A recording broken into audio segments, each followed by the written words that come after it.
नमस्कार प्रिय दर्शकों, आज के इस कार्यक्रम में हम चर्चा करने जा रहे हैं वर्ष 2024 का अंतिम महीना धनु राशि वाले जातकों के लिए कैसा रहेगा। आपका स्वास्थ्य, फाइनेंस दृष्टिकोण, भाग्य, शिक्षा, यात्रा, कर्म क्षेत्र, दाम्पत्य जीवन और प्रेम संबंधों की स्थिति वर्ष 2024 के अंतिम महीने में किस प्रकार आपके सामने प्रदर्शित होगी, यही अग्रिम जानकारी लेकर आपके सामने उपस्थित हुआ हूं।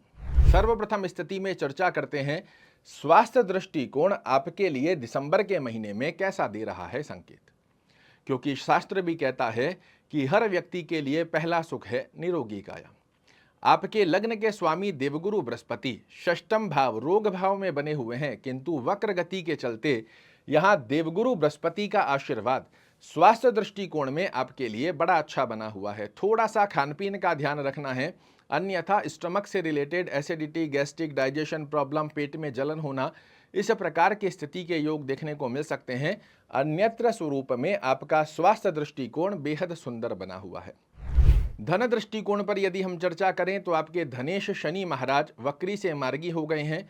मेहनत के पश्चात आपके जीवन में धन की स्थिति को प्रदान करने की बाध्यता शनि महाराज लेते हैं, और आप सभी लोग जानते हैं शनि देव कर्म फल प्रदाता हैं। आप कर्म कीजिए, धन की स्थितियों को ये आपके लिए इस महीने में निश्चित रूप से पक्षकारी योग बनाते हुए दिखाई देंगे।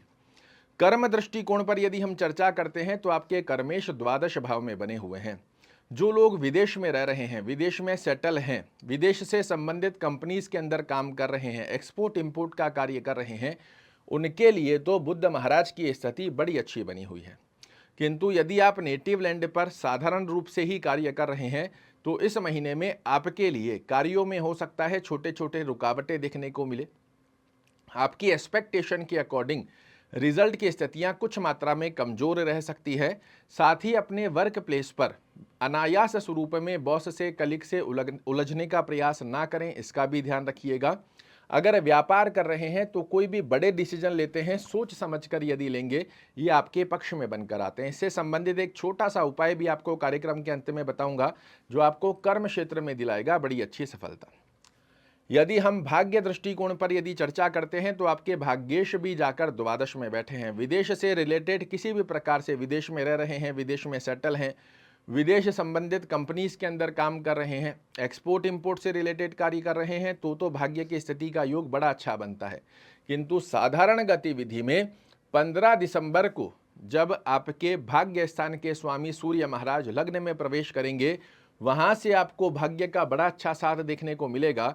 15 दिसंबर तक भाग्य भरोसे बैठकर कर लेंगे, हो जाएगा, आज नहीं कल कर लेंगे, इस प्रकार की आलस्य प्रवृत्ति को त्याग कर कर्म क्षेत्र पर आपको प्रॉपर सिस्टम में फोकस बनाकर रखना है। 15 दिसंबर के पश्चात आपके कार्यों में जो अभी 1 तारीख से लेकर 15 दिसंबर तक आप कार्य करेंगे, 15 दिसंबर के बाद में भाग्य का साथ मिलकर उन कार्यों में देखने को मिलेगी आपको परिपूर्णता से सफलता।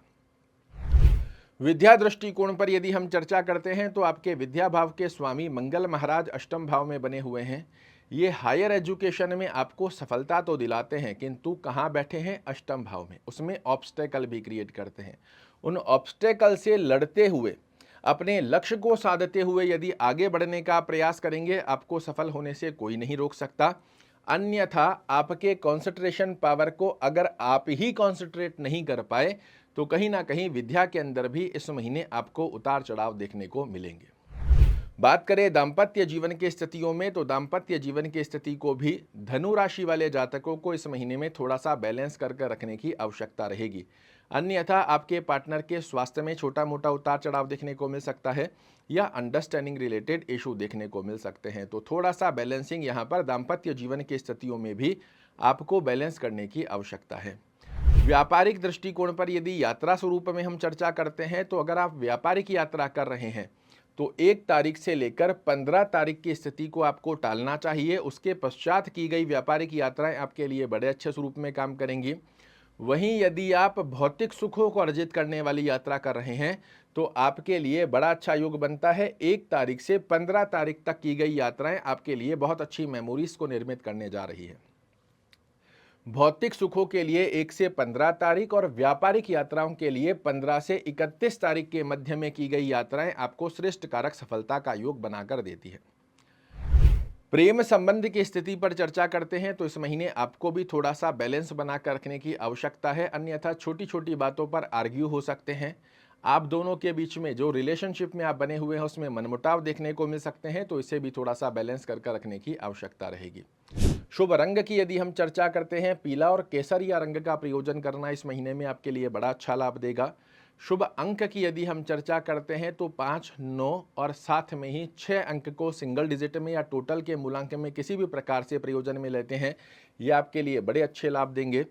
शुभ दिवस की यदि हम चर्चा करते हैं तो रविवार और गुरुवार के दिन किए हुए कार्य आपके लिए बड़े अच्छे लाभ देते हुए पाए जाते हैं। ब्रह्म की के बारे में और आपके कर्म क्षेत्र में श्रेष्ठ कारक सफलता हेतु गणपति अथर्वशीर्ष का पाठ करना या सुनना इस महीने में आपके लिए बड़े अच्छे लाभ देगा। विष्णु सहस्त्र नाम का पाठ करना या सुनना दोनों ही स्वरूप बड़े अच्छे लाभ देते हैं। और सूर्य देव को प्रातः काल में उठते के साथ ही प्रणाम कर सूर्य का आशीर्वाद दिलाएगा आपको इस महीने भाग्य का परिपूर्णता से आशीर्वाद। आशा करता हूँ मेरे द्वारा दी गई ये जानकारी आपको पसंद आएगी। कल फिर से एक नई जानकारी लेकर आपके सामने उपस्थित होऊंगा। तब तक के लिए नमस्कार।